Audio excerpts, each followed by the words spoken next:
Good morning student.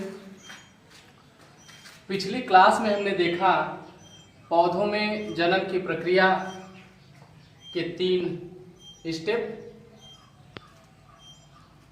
वर्धी या कायिक जनन, अलैंगिक जनन और लैंगिक जनन, जिसमें हम कायिक जनन की चर्चा कर रहे थे।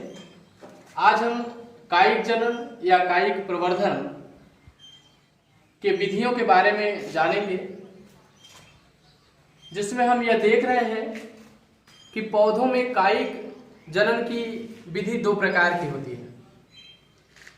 एक जिसे आप प्राकृतिक कायिक प्रवर्धन कहते हैं, दूसरा होता है जिसे आप कृत्रिम कायिक प्रवर्धन कहते हैं। प्राकृतिक कायिक प्रवर्धन जिसमें पौधे स्वतः अपने किसी भाग से नए पौधे का निर्माण कर लेते हैं, चाहे वो उनका जड़ हो, चाहे तना हो, चाहे पत्ती हो, चाहे इन पर विकसित कोई विशेष वर्धी रचनाएं हों। इसमें सर्वप्रथम हम प्राकृतिक कायिक प्रवर्धन के बारे में विस्तार से पढ़ेंगे। कायिक प्रवर्धन की कुछ विधियां हम जानेंगे, जिसमें सबसे पहले पौधों के जड़ों द्वारा, तनों द्वारा, पत्ती द्वारा और पत्र प्रकलिकाओं द्वारा। जड़ों द्वारा अर्थात पौधे के जड़, जो पौधे का भूमिगत भाग होता है, ये जड़ें अपस्थानिक हो सकती हैं। इन जड़ों में कोई विशेष रचना बन जाए या जड़ें स्वतः नए पौधे का निर्माण करने लगे, तो यह जड़ों द्वारा जनन कहलाता है।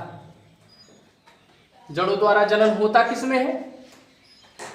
कुछ पौधे जिसका उदाहरण हम देख लेते हैं।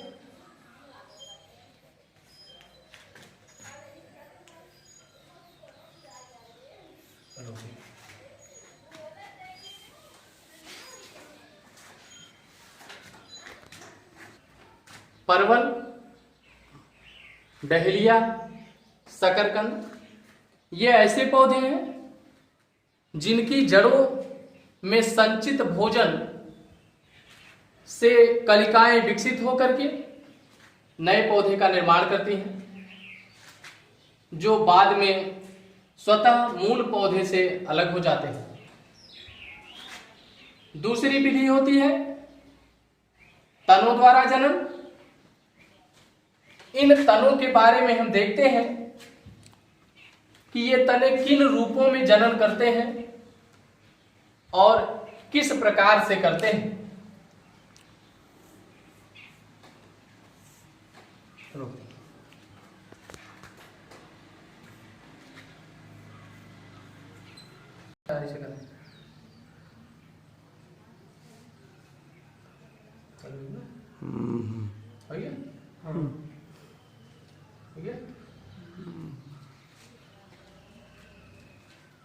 अब हम आपको ये बताएंगे कि तनों द्वारा कैसे जनन होता है पौधे। तो तना कैसे जनन करता है? इस तने के कुछ रूप होते हैं जो मूल रूप से अलग होते हैं, जिनसे नया पौधा बनता है। ये रूप किस तरह के होते हैं और किस प्रकार नए पौधे का निर्माण करते हैं? इसमें सबसे पहला रूप होता है जिसे हम कहते हैं प्रकंद। प्रकंद अर्थात राइजोम। राइजोम क्या है? समझिए राइजोम क्या है। आप इस तरह से कह सकते हैं कि तने का वह भाग जो भूमि के नीचे होता है, जैसे आप उदाहरण यहां पर देख रहे हैं, यह एक पौधा है, ये इसका तना है, यह तना भूमि के नीचे रह जाता है। यह तना राइजोम कहलाता है, लेकिन राइजोम तब कहेंगे जब यह भूमि के नीचे भोजन संचित करके क्षैतिज अवस्था में वृद्धि करता है। क्षैतिज अवस्था में वृद्धि करने का मतलब फैल करके अनेक शाखाओं के रूप में चारों तरफ फैल जाता है और इससे लगी जड़ें इनको भोजन प्रदान करने लगती हैं। इस भूमिगत तने के रूप को ही हम प्रकंद कहते हैं। याद रखेंगे हमेशा, प्रकंद भूमिगत तने का वह रूप होता है जो भोजन संचित करके क्षैतिज वृद्धि करता है। इसमें उदाहरण के रूप में आपको अदरक, हल्दी देखने को मिलेंगे। इन भूमिगत तनों पर आप देखेंगे सल्क पत्र होते हैं। अदरक में देखा होगा इन शाखाओं पर छोटे छोटे पत्ते नुमा रचनाएं होती हैं, इनको सल्क पत्र कहते हैं। इन्हीं सल्क पत्रों से ढकी हुई छोटी छोटी कलिकाएं होती हैं। ये कलिकाएं जब विकसित होती हैं तो विकसित होकर के एक नए पौधे का निर्माण करती हैं। अगला देखते हैं घनकंद। घनकंद क्या है? यह भी भूमिगत तने का यह रूप है, लेकिन इसमें तना भूमि के नीचे क्षैतिज वृद्धि न करके यह ऊर्ध्वाधर वृद्धि करता है। मतलब लंबाई में भोजन संचित करके फूलकर मोटा हो जाता है। इसे हम घनकंद कहते हैं। इसमें उदाहरण आपको अरवी और बंडा मिलता है। इनमें भी कलिकाएं विकसित होती हैं। ये कलिकाएं नए पौधे का निर्माण करती हैं। अगला इसका रूप है सल्ककंद, जिसको आप बल्ब कहते हैं। इसमें क्या होता है? इसमें भूमिगत तना भोजन संचित करता है और भोजन संचित करने के पश्चात यह पत्तियों के रूप में इसके जो भूमिगत तने से लगी पत्तियां होती हैं, ये भोजन संचित करके फूल कर मोटी हो जाती हैं। इन्हें हम सल्ककंद कहते हैं।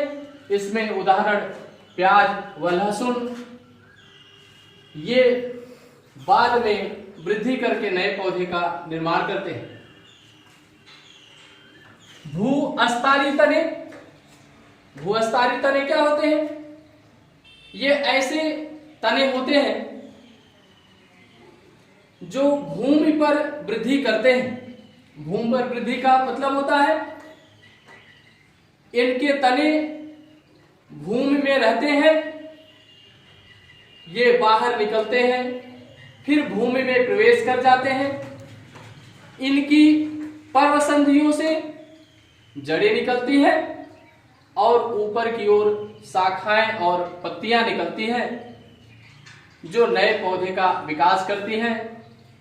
इस प्रकार का उदाहरण आपको केला, बेला और चमेली में दिखता है। ऊपर भूअस्तारी तने, ऊपर भूअस्तारी तने जिनको आप रनर कहते हैं। रनर क्या होते हैं? कहते हैं ऐसे तने भूमि पर सरपट वृद्धि करते रहते हैं। जैसे आपने देखा होगा या आप समझिए कि दूब घास खट्टी बूटी में ऐसा देखने को मिलता है, जिसमें तने से लगी जो गांठें होती हैं, जिनको आप पर्वसंधियां कहते हैं, इन पर्वसंधियों से जड़ें विकसित होती रहती हैं जो भूमि में धंसती रहती हैं और ऊपर पत्तियां विकसित होती रहती हैं। और यह तना वृद्धि करके इस तरह से अपने नए नए पौधे का विस्तार करता रहता है। जब ये टूट जाते हैं तो ये एक दूसरे से पौधे अलग हो जाते हैं। आप अंतः भू अस्तारी तने की चर्चा करें। इसमें आपको उदाहरण पुदीना, गुलदाउदी देखा जाता है, जिसमें आप ऐसे समझते हैं कि ये भूमि के अंदर का जो तना है, इस तने से शाखाएं निकलकर भूमि के बाहर आ जाती हैं और पत्तियों का विकास करती हैं, जिससे एक नया पौधा विकसित हो जाता है। कंद की बात करें तो कंद भी भूमिगत तने होते हैं, लेकिन ये प्रकंद व घन कंद से अलग होते हैं। क्यों? क्योंकि इसमें इस कंद के विकास में